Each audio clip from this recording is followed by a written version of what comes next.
Hi, it's Dr. Harsa again. How are you today? In my first video, I talked about how this course will be run in general. So now we're going to start with the real stuff on control system. So today, I'm going to introduce to you what is control system. So let's first look at the definition. Remember when we did signal and system last year, we learned about linear time invariant system. So anybody remembers what is a system? Okay, simply said, system is a process. So when we say control system, it is an arrangement of subsystems or processes or plants for the purpose of controlling the output of the process. So this is the simplified block diagram. Do you remember? Does this look familiar? Okay, let me change the pointer. Okay. So when let's look at this block diagram. So we have an input going into the block, and then we have an output going out of the block. So it's the same rule, same thing as you did in signal system. Always remember we use the same notation.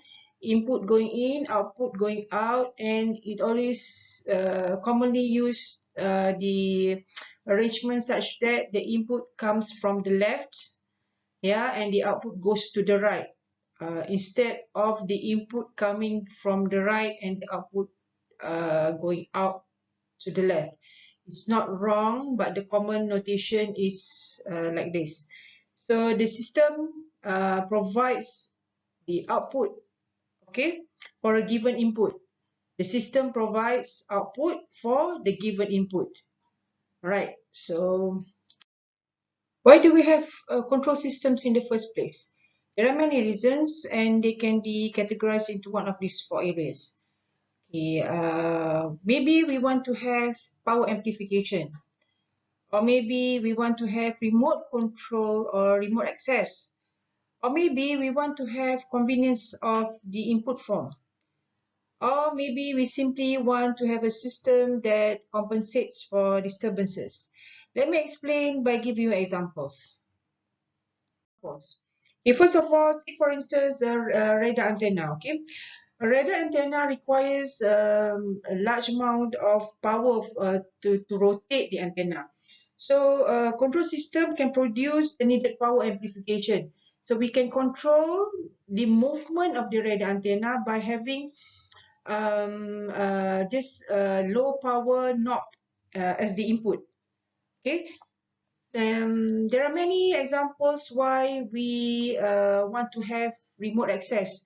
A very good example would be when we have control over a robot arm, a robot arm that can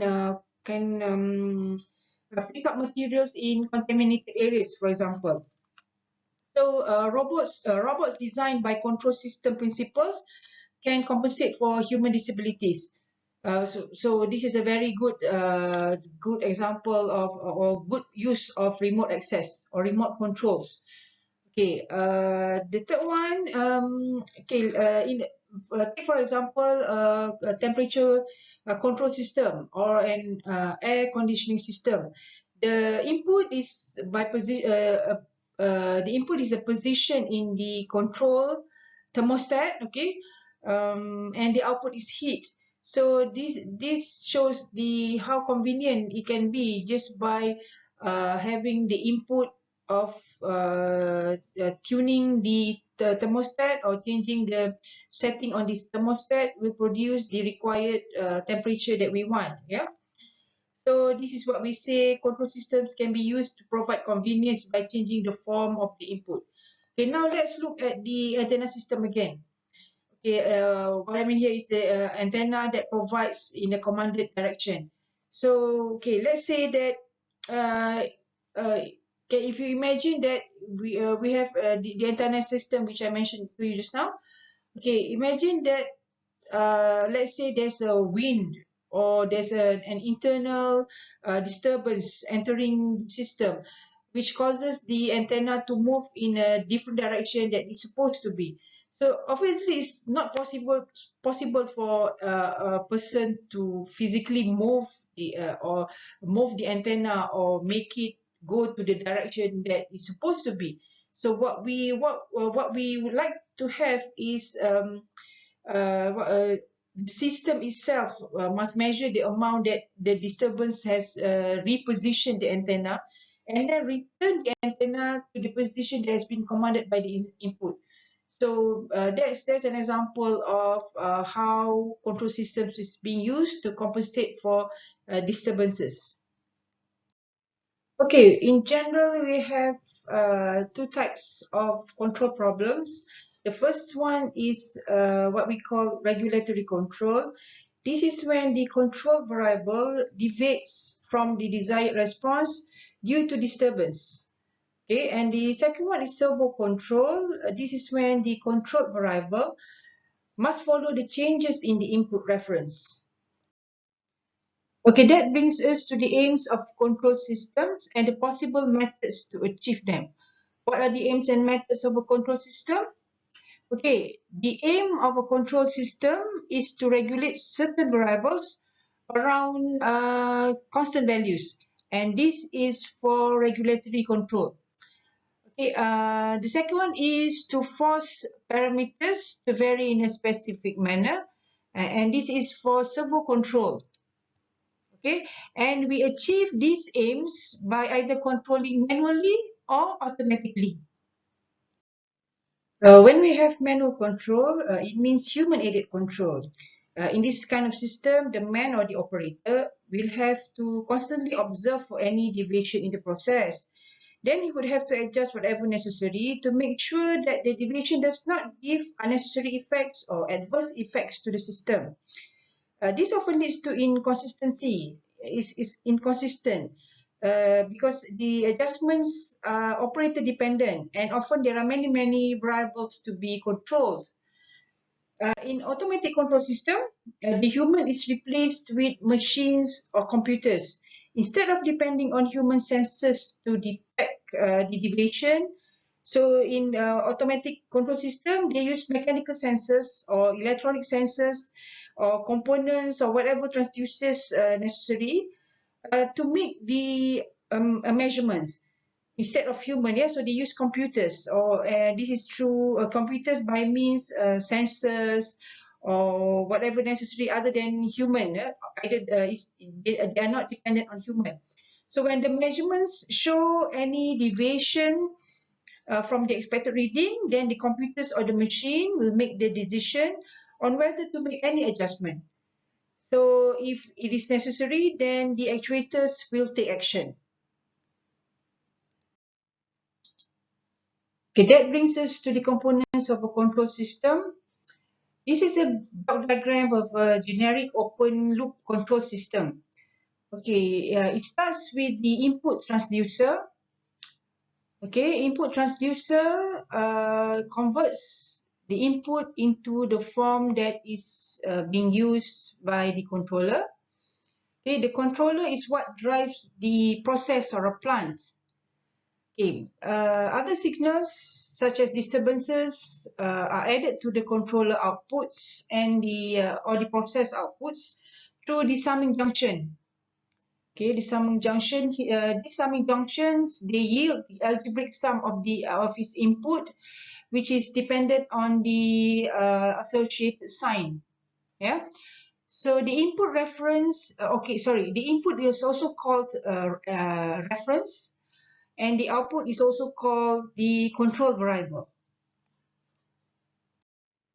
Control systems have two configurations: the open loop system and the closed loop system. In an open loop configuration, it is simple. Okay, the control action is independent of the output signal. It is simply commanded by the input. It has no means to correct for any deviation or disturbances. Okay, the system is simple, and most of the time it is stable and accurate for systems with no disturbances.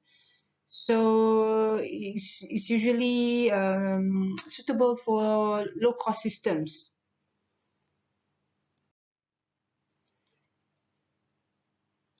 Okay, in a closed-loop configuration, there is an output transducer uh, which measures the output response and convert it into the form used by the controller. Okay, the first summing junction adds the input signal and the output which arrives via the feedback path. Okay, and then feed it into the controller.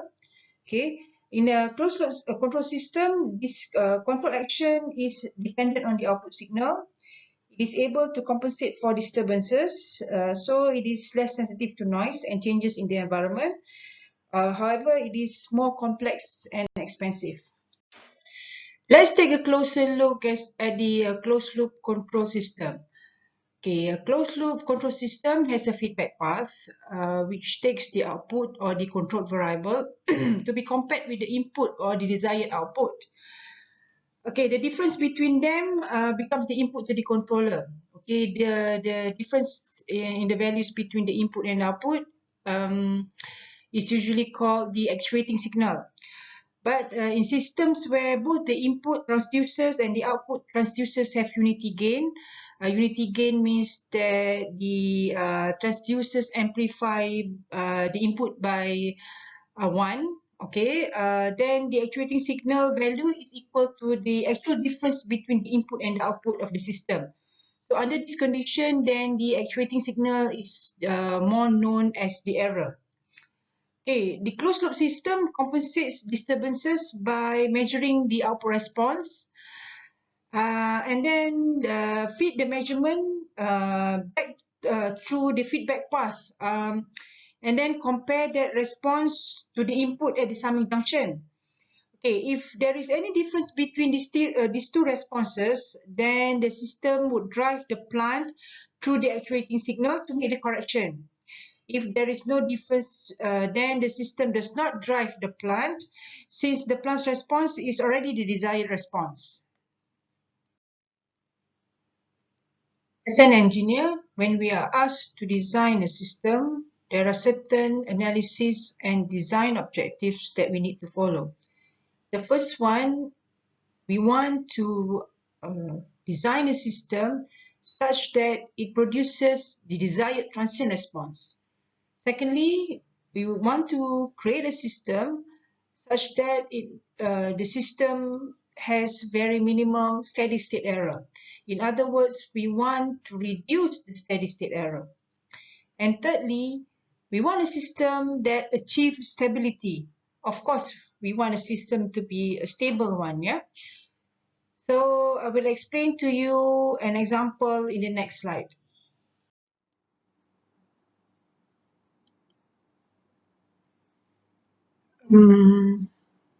Okay, I want to explain to you the characteristics of a response. Okay, we already know that a control system provides an output or response for a given input or stimulus. I've mentioned this before that input can also be represented as the desired response and output as the actual response. So let me explain what I mean by characteristics of a response by giving you this example. Okay, let's say imagine that we want to use the elevator to get to the fourth floor from the ground floor. So when we enter the elevator, then we push the fourth floor button. Then the elevator will rise to the fourth floor with a certain speed, such that the speed is not too fast or too slow. Okay, the design is such that the speed is for the passenger's comfort. Now, the system's accuracy is such that when we reach the fourth floor, the floor of the elevator is at the same level as the floor of the building. So it has to be like that. Yeah, it's designed so that it is safe for the passenger. So if the system is not accurate, then the floor of the elevator is not the same as the floor of the building, then it's dangerous. So imagine that. So the push of the fourth floor button is the input. And if you look at this diagram, it's like giving a step command. Okay, when we push the button of the elevator, it's like giving the input to the system, like asking it, okay, now go to fourth floor. Okay, but in the interest of the passenger's comfort and safety, and also not to mention that the limited power available, so we wouldn't want the elevator to mimic the suddenness of the input represents. Okay, we don't want the elevator to straight away, jump to the fourth floor. What we would like the output to be is that the elevator follows the displacement described by this curve marked elevator response. So we want the elevator to follow somewhat, follow this curve from the ground floor to the fourth floor. Now, two factors make the output different from the input. Remember, the input here is the desired output, which is we want the elevator to go to the fourth floor from the ground floor. But the actual output is the response of the elevator is such that it's gradual, which is taking this curve. Okay. First, compare the instantaneous change of the input against the gradual change of the output. Physical entities cannot change their state abruptly. Okay, so the state changes goes through a path that is related to the physical device itself, and the way it acquires or dissipates energy. So so the elevator undergoes a gradual change as it rises from the ground floor to the fourth floor. We call this part of the response the transient response. Yeah, this part of the response is called the transient response. After this transient response, a system approaches its steady state value or steady state response, which is an approximation to the commanded or desired response for this elevator example. So the gradual change of the response is called the transient response. Then the system will approach the steady state response. Steady state response is the so-called final response, which is trying to get to the input command or the desired response.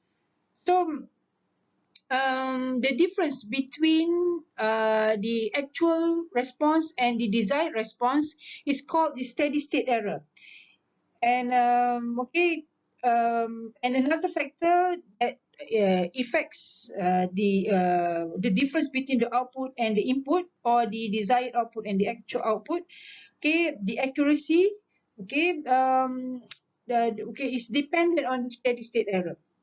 Okay, the steady state error does not necessarily exist because there's a defect in the control system, but sometimes the steady state error is inherent in this design system, and the control systems engineer have to determine whether or not that error could lead to significant degradation of the system functions.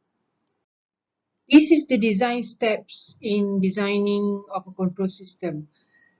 Based on the specifications given to us, we need to model the system. How do we model? We either look at the law of physics to model our system, or we look at the schematic diagram of the physical system that's given to us. Then after that, we need to do some analysis. Okay, remember what are the design objectives or the analysis objectives I've shown you in the earlier slides. Okay, this analysis could be done either in the frequency or the time domain. Okay, then based on the analysis, then only we design the controllers, and the design is dependent on the structure and the type of the controller that we want. Okay, let's look at the steps in designing in more detail. Okay, when we're given certain specifications or we're given certain requirements, and then we need to determine the specifications, or maybe they straight away give you the specifications, Then you need to determine the actual physical system, how it's going to look like, or what are the components going to be. Then based on the specifications and requirements, then you need to represent the physical system as a schematic. Then after that, you need to obtain the mathematical model. Usually, we do this along with block diagram. So usually we have several subsystems that is being assembled to become the real big system. So then that means that we have several block diagrams that represent the whole system. Then what you need to do is you need to reduce the block diagram to a simplified block diagram. Then based on this block diagram, then you need to run the analysis, and then you have to make sure that you meet all the specifications. And if the analysis does not meet the specification, then you need to redesign your system. So you need to do this until you achieve whatever the specifications that is asked for. And then you not only need to design and analyze the system just to meet the specifications, you also have to make sure that your analysis and your design meets the steady state performance. So in this course, we will be looking at all these steps, and we will look at them based on these chapters that I've shown here. Yeah, chapter 1 will look at determining the physical system specifications from the requirements, and then how to present it as a schematic. And chapter 2 will look at the mathematical model and also how to get the block diagram.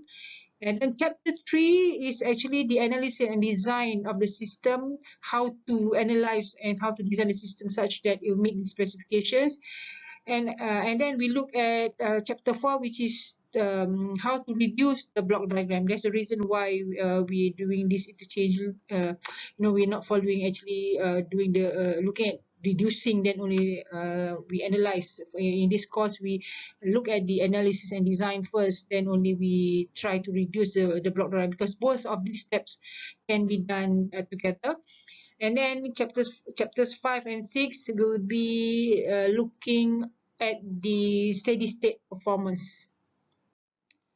In my first video, I already mentioned that there will be assignments that are based on MATLAB. So we're using MATLAB as the simulation software. MATLAB has a control system toolbox. Control system toolbox contains functions that are related to control system design, and the control system toolbox can be used with other MATLAB functions from other toolboxes. Yeah, there are many toolboxes. One of them is control system. So we most probably will use that one. And then we also have Simulink, which is a click and drag application. It's more graphical, and minimal code writing is required. So we are going to be using this simulation software for your assignments. Here are some review questions which you can attempt to answer. I will not give you any marks for answering these questions. This is just to help you do your revision. I've also put up some quizzes along this video. So yeah, as I mentioned, that I won't be giving you any marks, although they are named quiz, but it's just a quiz to test whether you've been following my video, or you've or the video. Hopefully, the video doesn't make you fall asleep. So I guess this is it. This video takes about 25 minutes. It should fulfill the 2-hour lecture.